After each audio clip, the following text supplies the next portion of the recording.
Welcome back to my YouTube channel. यदि channel पे नए हैं तो चैनल को सब्सक्राइब कर लीजिए और बेल आइकन दबाना मत भूलना।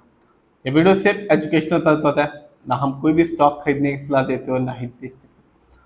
तो आज हम बात करने वाले एक कंपनी के बारे में जिसने आज भी और लॉन्ग टर्म में भी एक अच्छा खासा रिटर्न निकाल के दिया अपने शेयर होल्डर्स को। और आज इस कंपनी ने इसलिए अच्छा रिटर्न निकाल के दिया कि कंपनी ने एक नया डील साइन किया है एक सऊदीया की कंपनी के साथ जिसका नाम है अरामको। और कंपनी को वहाँ एक मैन्युफैक्चरिंग प्लांट लगाना है सऊदी अरेबिया में, जिसकी वजह से आज के दिन इस कंपनी ने एक अच्छा खासा रिटर्न निकाल के दिया।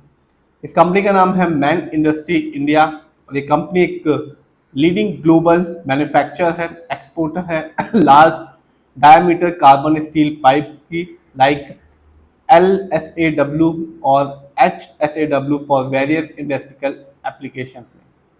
और आज के दिन यदि बात करूँ इस कंपनी के शेयर प्राइस की तो आप देख सकते हैं 500 रुपये से नीचे का शेयर प्राइस है, 464 रुपीज़ का शेयर प्राइस है। और आज के दिन इस कंपनी का जो रिटर्न रहा 3.80% का था। जब मार्केट बंद हुआ तो इस कंपनी ने आज के दिन अपने शेयर होल्डर्स को 3.80% का रिटर्न निकाल के दिया। इसका जो रीज़न था वो ये था कि कंपनी ने एक डील साइन की है एक सऊदीया की कंपनी के साथ जिसका नाम है अरामको। 5 साल की डील है जहां कंपनी को एक मैन्युफैक्चरिंग प्लांट लगाना है सऊदी अरेबिया में, जिसकी वजह से इस कंपनी ने आज के दिन एक अच्छा खासा रिटर्न निकाल कर दिया। लेकिन बात करें लॉन्ग टर्म की, मैं हमेशा कहता हूँ 1 साल, 3 साल और 5 साल को देखें, तभी किसी भी कंपनी में पैसा लगाएं। तभी आपको पता चलेगा कि कंपनी कैसा रिटर्न निकाल के दे रही है। लॉन्ग टर्म जरूर देखें, तभी अपने पैसे को इन्वेस्ट करें। बात करें इस कंपनी के बारे में, यानी कि मैन इंडस्ट्री इंडिया के बारे में, तो जब मार्केट डाउन था इस कंपनी ने बिल्कुल भी निराश नहीं किया और ये बताया कि कंपनी शानदार कंपनी है, कंपनी का हर चीज़ स्ट्रॉन्ग है, चाहे वो फंडामेंटल हो, फाइनेंशियल हो या शेयर होल्डिंग पैटर्न हो। इस कंपनी ने 1 साल में अपने शेयर होल्डर्स को 52.59% का रिटर्न निकाल के दिया। यानी आज से ठीक 1 साल पहले इस कंपनी का जो शेयर प्राइस था वो था 294 रुपीज़ का, जो आज के दिन मिल रहा है 464 रुपीज़ का। तो आप समझ सकते हैं कि 1 साल में ही इस कंपनी ने एक अच्छा खासा रिटर्न निकाल के दिया अपने शेयर होल्डर्स को। 52% अच्छा ही कहा जाएगा, और तब ये और भी अच्छा कहा जाएगा जब मार्केट डाउन था। तो आप समझ सकते हैं जब मार्केट अच्छा खासा होगा तो कंपनी कितना ज़्यादा रिटर्न निकाल के दे सकती है। बात करें लॉन्ग टर्म की, स्पेशली 3 साल और 5 साल की, तो 3 साल में इस कंपनी का जो रिटर्न था वो था 483% का, और 5 साल में इस कंपनी का रिटर्न था 538% का। यानी 2020 में इस कंपनी का जो शेयर प्राइस था वो 100 रुपये से भी नीचे का था, 72 रुपीज़ 45 पैसे का, जो आज के दिन है 464 रुपीज़ का। तो आप समझ सकते हैं 72 रुपीज़ से आज इस कंपनी का शेयर प्राइस हो चुका है 464 रुपीज़ का। तो कंपनी ने 1 साल में भी एक अच्छा रिटर्न दिया, 3 साल में भी एक अच्छा खासा रिटर्न निकाल के दिया, और 5 साल में भी इस कंपनी ने बिल्कुल निराश नहीं किया, एक शानदार रिटर्न निकाल के दिया। तो कंपनी आप देख सकते हैं कंटिन्यू रिटर्न निकाल के दे रही है, चाहे वो 1 साल हो, 3 साल हो या 5 साल हो।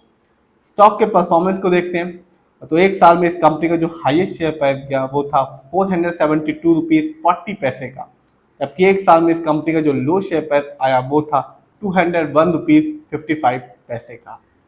बात करें इस कंपनी की न्यूज़ की, तो पहले बता चुका हूँ कंपनी ने एक डील साइन की है सऊदी अरेबिया की कंपनी के साथ, जहां पर कंपनी को एक मैन्युफैक्चरिंग प्लांट लगाना है सऊदी अरेबिया में 5 साल के भीतर। फंडामेंटल्स को देखता हूं तो कंपनी का जो मार्केट कैप है वो है 3,348 करोड़ का। ये कंपनी स्मॉल कैप की कंपनी है, क्योंकि जो स्मॉल कैप का मार्केट कैप होता है वो होता है 5,000 करोड़ के नीचे का। पीबी रेशियो 1.70 है, शेयर मार्केट में एक अच्छा पीबी रेशियो कहलाता है 1 या तो बिलो 3। इंडस्ट्री पी 30.29 है, अच्छा खासा है, क्योंकि शेयर मार्केट में एक अच्छा इंडस्ट्री पी होता है 20 से लेकर 25 के बीच में।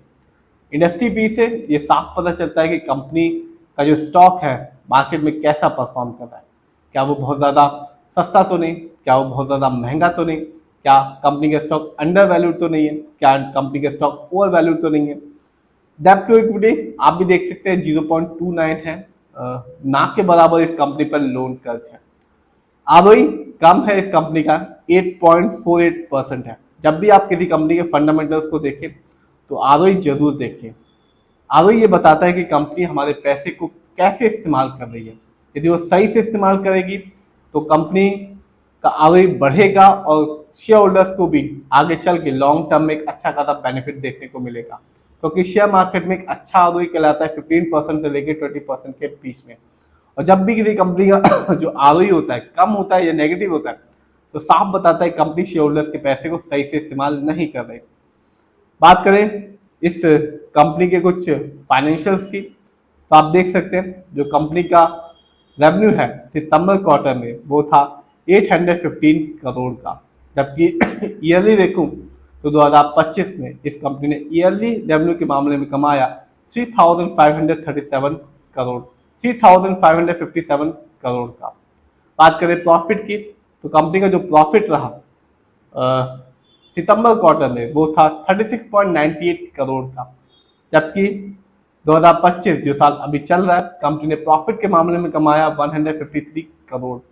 बात करें नेटवर्थ की तो जो कंपनी का नेटवर्थ है वो पिछले साल की तुलना में इस साल थोड़ा बढ़ गया है। इस साल इस कंपनी का नेटवर्थ रहा 1607 करोड़ का, जबकि पिछले साल 2024 में इस कंपनी का जो नेटवर्थ था वो था 1405 करोड़ का। जानते हैं इस कंपनी के शेयर होल्डिंग पैटर्न को, तो आप देख सकते हैं रिटेलर्स यानी कि हम लोग का पैसा इस कंपनी में सबसे ज़्यादा लगा हुआ है, जिसका परसेंटेज है 52.78% का, जबकि प्रमोटर यानी कि इस कंपनी के जो ओनर्स हैं उनका पैसा अपनी ही कंपनी में लगा हुआ है 43.21% का, जबकि एफआईआई यानी कि विदेशी निवेशक जिनका पैसा इस कंपनी में लगा हुआ है सिर्फ 2.32% का। और इस कंपनी की एक मजे की बात तो ये है कि जो दिग्गज इन्वेस्टर हैं आशीष कचौलिया, उन्होंने भी इस कंपनी के अच्छे खासे स्टेक ले लिए और बढ़ाया भी है उन्होंने अपनी हिस्सेदारी इस कंपनी में।